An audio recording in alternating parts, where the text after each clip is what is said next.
ನಮಸ್ಕಾರ ಸ್ನೇಹಿತರೆ.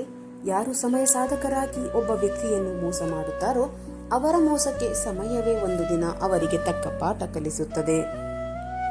ಮನಸ್ಸು ಸಿರಿವಂತವಾದರೆ ನಮ್ಮಲ್ಲಿ ಸಂಪತ್ತು ಇಲ್ಲದಿದ್ದರೂ ನಾವು ಸಿರಿವಂತರೇ. ಮನಸ್ಸೇ ಬಡವಾಗಿದ್ದರೆ ನಮ್ಮಲ್ಲಿ ಸಂಪತ್ತು ಇದ್ದರೂ ನಾವು ಬಡವರೇ. ಸಂತೃಪ್ತಿಗಿಂತ ಮಿಗಿಲಾದ ಸಂಪತ್ತಿಲ್ಲ. ಯಾರು ದೌರ್ಬಲ್ಯಗಳನ್ನು ತಪ್ಪುಗಳನ್ನು ಒಪ್ಪಿಕೊಳ್ಳುತ್ತಾರೋ ಅವರು ಬದುಕಿನಲ್ಲಿ ಬೆಳೆಯುತ್ತಾರೆ. ಜೀವನವೆಂದರೆ ಒಬ್ಬರು ಮತ್ತೊಬ್ಬರನ್ನು ತಿಂದು ಬದುಕಬಾರದು, ತಿಳಿದು ಬದುಕಬೇಕು. ನಮ್ಮವರೇ ನಮ್ಮನ್ನು ತಪ್ಪಾಗಿ ತಿಳಿದುಕೊಂಡಾಗ ಒಬ್ಬಂಟಿಯಾಗಿ ಇರುವುದೇ ಒಳ್ಳೆಯದು. ಏಕೆಂದರೆ ನಮ್ಮ ಮಾತು, ನಮ್ಮ ಕಾಳಜಿ ಕೊನೆಗೆ ಅವರಿಗೆ ನಾಟಕ ಎನಿಸಿಬಿಡುತ್ತದೆ. ಮುಖಕ್ಕೆ ಬಣ್ಣ ಹಚ್ಚಿಕೊಂಡು ನಾಟಕವಾಡುವವರನ್ನು ಗುರುತಿಸಬಹುದು, ಆದರೆ ಮನಸ್ಸಿಗೆ ಬಣ್ಣ ಹಚ್ಚಿಕೊಂಡು ನಾಟಕ ಮಾಡುವವರನ್ನು ಗುರುತಿಸುವುದಕ್ಕೆ ಆಗುವುದಿಲ್ಲ. ನಾವು ಮೋಸ ಹೋದಾಗ ಮತ್ತೊಬ್ಬರನ್ನು ದೂರುವ ಅವಶ್ಯಕತೆಯೇ ಇಲ್ಲ. ಏಕೆಂದರೆ ನಾವೇ ಅಲ್ಲವೇ ಅವರಿಗೆ ಸಲಿಗೆ ಮತ್ತು ಸಮಯ ಕೊಟ್ಟಿದ್ದು.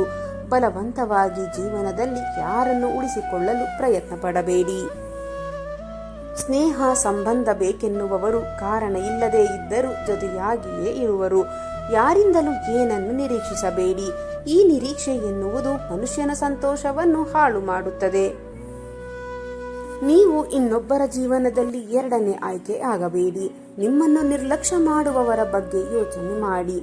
ಅವರ ವರ್ತನೆ ಸರಿ ಹೋಗದಿದ್ದರೆ ನೀವೇ ಬದಲಾಗಿ ಬಿಡಿ. ನಿಮ್ಮ ಪಾಡಿಗೆ ನೀವೇ ಮೌನವಾಗಿ ಇದ್ದು ಬಿಡಿ. ಜೀವನ ಅನ್ನೋದು ಬಹಳ ಕಷ್ಟವೇನಲ್ಲ. ಬೇಡದ ವಿಷಯಗಳನ್ನು ತಲೆಗೆ ತುಂಬಿಸಿಕೊಂಡು ಕಷ್ಟ ಮಾಡಿಕೊಂಡಿದ್ದೇವೆ ಅಷ್ಟೇ. ಎಷ್ಟು ಅಗತ್ಯವೋ ಅಷ್ಟು ಪಡೆದು ಸಂತೋಷ ಹಂಚಿಕೊಂಡು ನೆಮ್ಮದಿಯಾಗಿ ಇರೋಣ. ಮರದ ಮೇಲೆ ಕುಳಿತ ಹಕ್ಕಿಗೆ ಕೊಂಬೆ ಮುರಿದು ಬೀಳುವ ಭಯವಿರದು. ಏಕೆಂದರೆ ಅದು ನಂಬಿರುವುದು ತನ್ನ ರೆಕ್ಕೆಗಳನ್ನೇ ಹೊರತು ಕೊಂಬೆಯನ್ನಲ್ಲ. ಹಾಗೆಯೇ ನಮ್ಮ ಸಾಮರ್ಥ್ಯದ ಮೇಲೆ ನಮಗೆ ಸದಾ ಆತ್ಮವಿಶ್ವಾಸವಿರಲಿ. ನಂಬಿಕೆ ಒಂದು ಸಿಹಿಯಾದ ಹೂವಿನಂತೆ, ನಿಜವಾಗಿಯೂ ಸುಗಂಧಮಯ. ಆದರೆ ಒಮ್ಮೆ ನಾಶವಾದರೆ ಅದನ್ನು ಮತ್ತೆ ಪಡೆಯಲು ತುಂಬಾ ಕಷ್ಟ. ನೀವು ಕಳೆದುಕೊಂಡದ್ದನ್ನು ನೀವು ಮರುಪಡೆಯಲು ಸಾಧ್ಯವಿಲ್ಲ.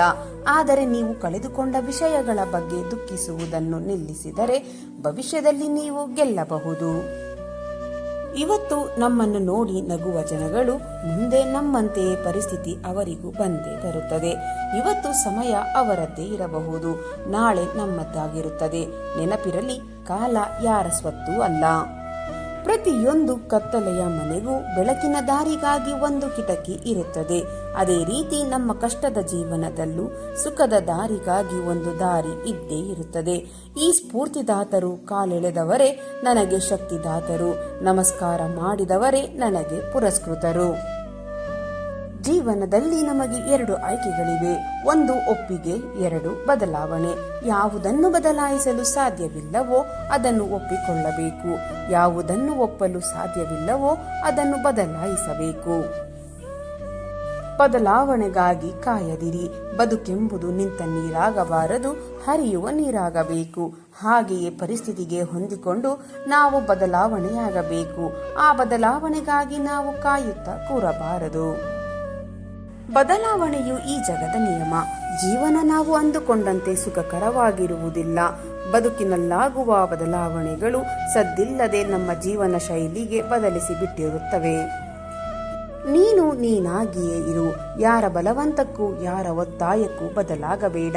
ನಿನ್ನ ಜೊತೆ ಇರುವವರೇ ಬದಲಾಗಲಿ ಎನ್ನುವ ಹುಚ್ಚು ಕಲ್ಪನೆಯಲ್ಲಿಯೂ ಇರಬೇಡ. ಬದಲಾವಣೆ ಎನ್ನುವುದು ಸಮಯಕ್ಕೆ ತಕ್ಕಂತೆ ವರ್ತನೆ ಮಾಡುವುದು ಎಂದಲ್ಲ. ಎಲ್ಲರ ಮನಸ್ಸಿನ ಭಾವನೆಗಳಿಗೆ ಬೆಲೆ ಕೊಟ್ಟು ಅರ್ಥ ಮಾಡಿಕೊಳ್ಳುವ ಉತ್ತಮ ರೀತಿ. ಬದಲಾವಣೆ ಎಂಬುದು ಈ ಜಗದ ನಿಯಮ. ನಿಮ್ಮವರು ಯಾವುದೋ ಕಾರಣಕ್ಕೆ ಬದಲಾದರೆ ಕಷ್ಟ ಎನಿಸಿದರೂ ಹೊಂದಿಕೊಳ್ಳಲು ಪ್ರಯತ್ನಿಸಿ.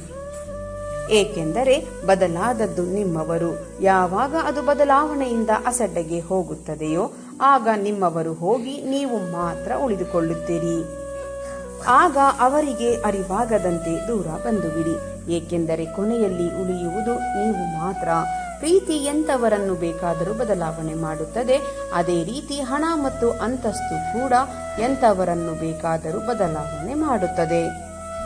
ಸ್ನೇಹಿತರೆ, ಇಂದಿನ ಈ ನನ್ನ ಪುಟ್ಟ ವಿಡಿಯೋ ನಿಮ್ಮ ಮನಸ್ಸಿಗೆ ಸ್ವಲ್ಪವಾದರೂ ಪ್ರೇರಣೆ ನೀಡಿದರೆ ವಿಡಿಯೋಗೆ ಒಂದು ಲೈಕ್ ಮಾಡಿ, ಶೇರ್ ಮಾಡಿ.